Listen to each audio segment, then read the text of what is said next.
ہمارا آج کا موضوع ہے کہ ہم کھانسی یا چھینکیں اگر ہمیں زیادہ آ رہی ہوں تو ہمیں کیا احتیاطی تدابیر کرنی چاہیے تاکہ کسی شخص کی بیماری جو ہے دوسرے شخص تک نہ پہنچے، کیونکہ جب ریسپریٹری ٹریکٹ انفیکشن ہوتی ہیں یا چھاتی کی بیماریاں ہوتی ہیں تو اس میں جو بیماری کے جو جراثیم ہیں وہ عام طور پہ کھانسی یا چھینکوں کے سے ڈراپلیٹ کی شکل میں نکلتے ہیں، پھر وہ کسی بھی دوسرے شخص کو لگ سکتے ہیں۔ اس کی ریسنٹ مثال جو ہے وہ کرونا ہے۔ کرونا میں آپ نے دیکھا کہ چائنا میں 2020 میں ایک شخص کو صرف بیماری یہ لگی اور پھر وہ وہاں سے کرتے کرتے پوری دنیا میں وہ اس بیماری کا کووڈ-19 کا پینڈیمک ہو گیا۔ تو ایکچولی جب کھانسی چیسٹ انفیکشن ہوتی ہے کسی شخص کو یا اپر ریسپریٹری ٹریکٹ کی انفیکشن ہوتی ہے تو جو جراثیم ہے جب کسی شخص کو چھینک آتی ہے یا وہ کھانسی آتی ہے تو اس کے جو جراثیم ہیں وہ جو نمی کے ذرات ہوتے ہیں، پانی کے ذرات چھوٹے چھوٹے جو کھانسی سے نکلتے ہیں ان کو ڈراپلیٹس کہتے ہیں، تو ان ڈراپلیٹس کے ذریعے وہ جسم سے نکلتی ہے اور پھر وہ سپریڈ ہو سکتی ہے۔ تو فار ایگزامپل اگر کسی شخص کو کوئی چیسٹ انفیکشن ہے تو اس نے اگر چھینک لی ہے یا کھانسی کی ہے اس کے جراثیم اس کے منہ کے ذریعے یا ناک کے ذریعے باہر نکلیں گے۔ تو اس پروٹوکول کو کہ جس میں ہم یہ دیکھتے ہیں کہ کیا تدابیر چھینک آئے یا کھانسی آئے کیا تدابیر کریں کہ بیماری جو ہے ایک شخص سے دوسرے شخص کو نہ پھیلے، اس کو کہتے ہیں کف ایٹیکیٹس، یعنی کہ کھانسنے کے آداب۔ ایک عام مثال لیتے ہیں کہ فرض کر لو کسی شخص کو کوئی چیسٹ انفیکشن ہے یا ریسپریٹری ٹریکٹ کی کوئی انفیکشن ہے تو اس نے کھانسا ہے اگر تو اس میں سب سے پہلے یہ ہے کہ جب کھانسی آتی ہے تو آپ نے عام طور پہ دیکھا ہوگا کہ لوگ ہاتھ پہ کھانستے ہیں، یعنی کہ اگر کھانسی آئی ہے تو ہاتھ پہ کھانس دیا۔ اب اس کا کیا رزلٹ ہوگا؟ ایک شخص ہے جس کو انفیکشن تھی اس نے اپنے ہاتھ پہ کھانسا تو اس کے جو جراثیم ہے ڈراپلیٹ انفیکشن سے اس کے ہاتھ پہ لگ گئے۔ اس کے ہاتھ پہ جب وہ لگیں گے تو وہ یا وہ اپنے ہاتھ کو دوبارہ لگائے گا تو وہ انفیکشن کو ملٹیپلائی کرے گا، کسی دوسرے شخص سے ہاتھ ملائے گا تو وہ جو جراثیم اس کے ہاتھ پہ لگے ہیں وہ دوسرے شخص کے ہاتھ پہ چلے جائیں گے، اور وہاں سے وہ جب وہ ٹچ کرے گا منہ کو یا جراثیم اڑ کے جب خشک ہوں گے اڑ کے اس کے ناک کے ذریعے یا منہ کے ذریعے اس کی چیسٹ میں جائیں گے تو اس کو انفیکشن کر دیں گے۔ یا تیسری صورت یہ ہے کہ آپ کے ہاتھ میں جراثیم لگے ہیں اور آپ نے کسی ٹیبل کو ٹچ کر دیا ہے، تو جب وہ ٹیبل کو آپ ٹچ کر کے آپ ہاتھ ہٹا لیتے ہیں تو ایون دین جو جراثیم ہے وہ ٹیبل کی سرفیس پہ لگے رہتے ہیں، یا جو بھی چیز جس کو آپ نے ٹچ کیا اس کی سرفیس پہ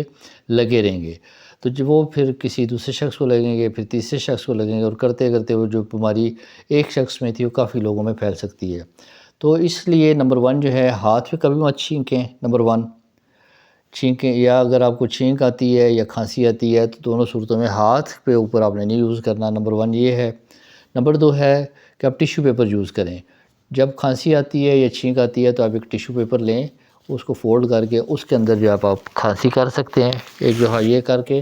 لیکن آپ نے احتیاط یہ کرنی ہے کہ یہ کر کے آپ نے اس کو ایسے کر کے بند کرنا ہے، بند کر کے پھر آپ نے ڈسٹ بن میں پھینک دینا ہے۔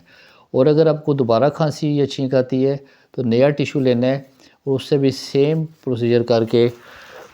ایسے کر کے آپ نے کھانسی اس میں کر کے تو آپ نے وہ رکھ دینا ہے۔ اور اگر ان کیس کہ آپ کے پاس ٹیشو پیپر نہیں اویلیبل تو پھر آپ نے اوپن ایئر میں نہیں کھانسنا یا اوپن ایئر میں چھینک نہیں لینی، بلکہ آپ نے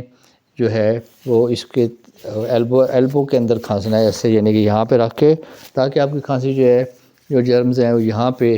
لگ جائیں۔ تو یہ ویسے جگہ کمپیریٹیولی ہاتھ سے سیف ہے کیونکہ یہ دوبارہ ٹچ نہیں ہوتی کسی جگہ کو۔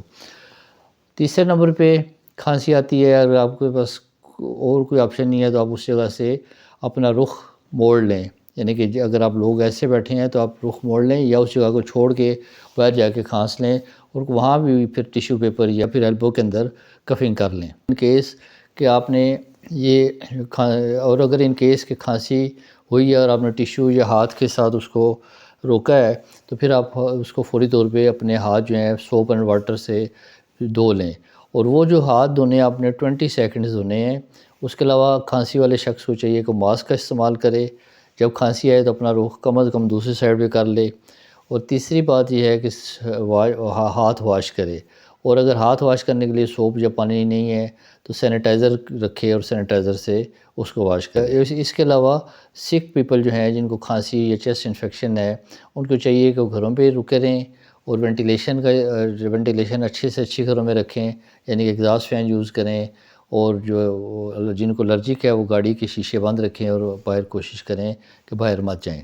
تو یہ ایک سیٹ آف پروٹوکول ہے جن کو کہ کف ایٹیکیٹس کا نام دیا گیا ہے، اور صرف یہ سمپل میئر ہیں، اس میں کوئی نہ کسی کا پیسہ لگ رہا ہے نہ کسی کا خاص ٹائم لگ رہا ہے. سمپل میئر اگر آپ کرتے ہیں تو اس سے آپ ایک شخص کی کھانسی کو 10 لوگوں کی انفیکشن، ایک شخص کی انفیکشن کو 10 لوگوں کی انفیکشن بننے سے بآسانی اور مفت میں روک سکتے ہیں. تو برائے مہربانی اس پبلک اویئرنیس میسیج کو آگے آپ فارورڈ کریں کہ سردیوں کا موسم ہے، اور خاص طور پہ خشک سردی میں کھانسی ہر شخص کو تقریباً ہم نے دیکھا ہے کہ ہر شخص مبتلا ہے کھانسی میں. تو وہ اس کی وجہ یہی ہے کہ ہم احتیاط نہیں کرتے، اور ایک سے دوسرے اور دوسرے سے تیسرے، اور پھر کافی کمیونٹی کو یہ سپریڈ کر دیتی ہے. تو امید ہے کہ یہ آپ کو ویڈیو پسند آئی ہوگی. بہت شکریہ. Thank you very much.